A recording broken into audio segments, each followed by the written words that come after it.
السلام علیکم، نظر چوہان فورڈس نیو جرسی سے آپ کے ساتھ رابطے میں۔ یہاں امریکہ کے mid term election almost conclude کر گئے ہیں اور پاکستان کی طرح یہاں بھی ایک ٹرینڈ اور اس کے بعد نتیجہ روک لیا جاتا ہے، اور ظاہری بات ہے پوسٹل بیلٹ کاؤنٹ ہونے ہوتے ہیں اور کچھ اور معاملات تو ہوتے ہی ہیں، لیکن امریکہ میں ڈیپ سٹیٹ کا عمل دخل بہت زیادہ ہے، لیٹ می ٹیل یو، کیونکہ امریکہ کی انٹیگریشن 50 اسٹیٹس کی ڈپینڈ ہی اس پر کرتی ہے۔ اب آپ دیکھیں ڈی سینٹیز اور ٹرمپ کا آپس میں بڑا ریپبلکنز کے لیے مقابلہ ہو رہا ہے، اور جو یہ بڑے ہیوی ویٹ گورنرز ہیں ٹیکساس سے، ریڈ نیک وغیرہ، یہ لوگ بڑے ایون سیپریشن کی باتیں کرتے ہیں کہ سیپریٹ اسٹیٹ ہو، تو ڈیپ اسٹیٹ نے اسے سب کو ملا جلا کے ایک دھما پھپا سا کیا ہوا ہے۔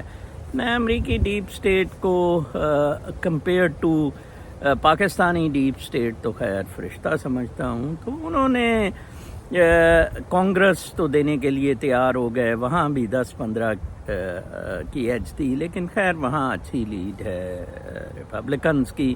سینٹ میں وہی گند کیا، ریپبلکن 49 پہ کھڑے ہیں اور ڈیموکریٹ 48 پہ، اور 3 سیٹس کا نیواڈا، ایریزونا اور ہمیشہ کی طرح جارجیا کو کنٹیسٹڈ بنایا ہوا ہے۔ یہاں امریکہ میں ڈیپ سٹیٹ بلیکس کے تھرو آپریٹ کرتی ہے، اور بلیکس کا ووٹ جو ہے وہ بہت امپورٹنٹ رہا ہے۔ سم ہاؤ اور دی ادر ریپبلکنس نے بلیک کینڈیڈیٹ بھی کھڑے کر کے دیکھ لیے، اور محمد اوز جیسے مسلمان گورے رنگ کے لیکن نان وائٹ بھی کھڑے کر کے دیکھ لیے، لیکن دال نہیں گل سکی۔ محمد اوز پہ ریپبلکنس بڑے ڈیپینڈ کر رہے تھے، اگر وہ پینسلوینیا میں ہرا جاتا ڈیموکریٹس کو تو شاید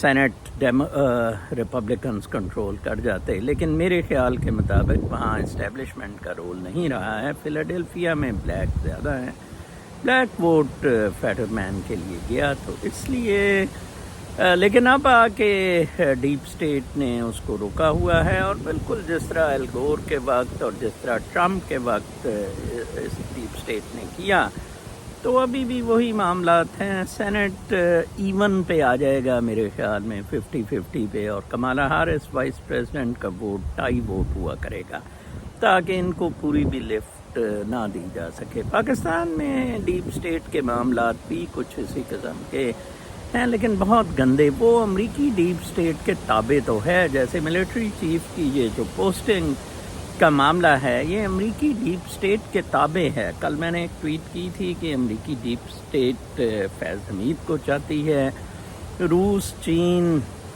ایران وغیرہ اظہر عباس کو چاہتے ہیں، اور نواز زرداری اپنے عاصم منیر اور یہ چراغ ڈاؤن دا لائن، تو ان کا ہونا آنا کچھ نہیں ہے۔ امریکہ سے پاکستان آزاد ابھی تک نہیں ہو سکا ہے، تو لہٰذا امریکہ کی مرضی چلے گی۔ میں بھی اگر فیض حمید کا نہ بھی ہوا تو وہ اپنا کوئی پروفیشنل بیچ میں سے نعمان وغیرہ پک کر لیں گے، لیکن مجھے ابھی تک ہے کہ فیض حمید ہی امریکہ بنائے گی۔ امریکہ نے اس سے بہت کام لیے ہیں، اور امریکہ کو اپنی بات منوانے کے لیے وہی IMF کا چکر چل رہا ہے۔ پاکستان کو ڈیفالٹ میں پھینکنا ہے، سری لنکا کے حالات تک جانا ہے۔ باجوہ وہ لائن ٹو کر رہا تھا، لیکن اب باجوہ ریٹائر ہو رہا ہے، تو معاملات اب عوام اور عمران خان کے ہاتھ میں ہوں گے۔ ٹوٹلی عمران اور عوام جو ہیں، I think they will be the determining factor in Pakistani politics rather than USA, China اور رشیا۔ چائنا اور رشیا نے ہمیشہ یہ کہا ہے آپ ان کو مکمل چھوڑ دیں تو ہم آپ کو امبریس کرتے ہیں۔ اس وقت سارے پھنس گئے ہیں سوائے امریکہ اور عمران خان اور عوام کے، سارے پھنس گئے ہیں۔ امریکہ بالکل نہیں پھنسا ہوا، لیٹ می ٹیل یو، وہ اپنی مرضی کرے گا۔ باجوہ نے گند کھایا اور گند کیا اور مروایا سب کو۔ لیٹ سی آنے والے دنوں میں کیا ہوتا ہے، لیکن میرے خیال کے مطابق اب معاملات عمران خان، امریکہ اور عوام کے مطابق حل ہوں گے۔ اپنا بہت خیال رکھیں۔ اگلے ویلاگ تک کے لیے اجازت، اللہ نے